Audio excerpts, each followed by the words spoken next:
Good afternoon, नमस्कार।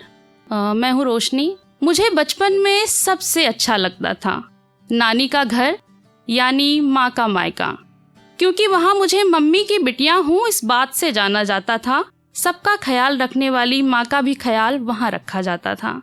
नानी के सानिध्य में माँ बिल्कुल बच्ची बन जाती थी। अपने गांव की पगडंडियों, खेतों, पुरानी सखियों से मिलने की उत्सुकता उनके मायके जाने की तैयारी से ही दिख जाती थी।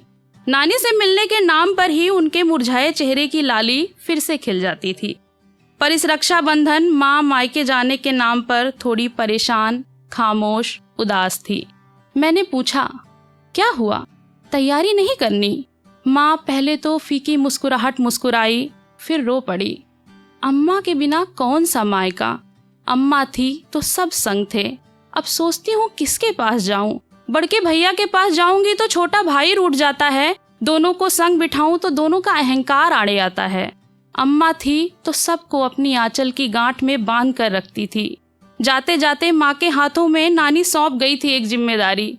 ललिया, अब तुम ही हो इनकी मैया, दोनों को संग बांधे रखना। पर माँ के थामे कहाँ थमना था वो मनमुटाव जो सालों से दोनों भाइयों के मन में पल रहा था। नानी को गए साल भर भी न बीते कि गांव के मकान का सौदा हो गया। अब दोनों भाइयों का मकान शहर में अलग अलग बन रहा था।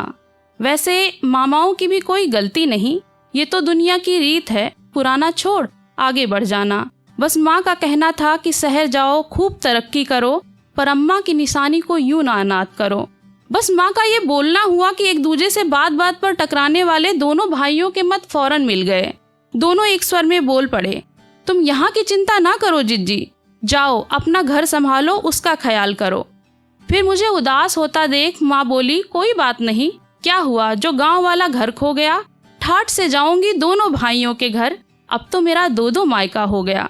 पर मैं देख सकती थी दोनों मामा की राखियां और मिठाई के डिब्बे अलग अलग रखते हुए माँ की झूठी हंसी के पीछे की वो उदासी, उनकी लाल आंखों के पीछे का सूनापन जो शायद मायके में अब भी नानी को तलाशेंगी।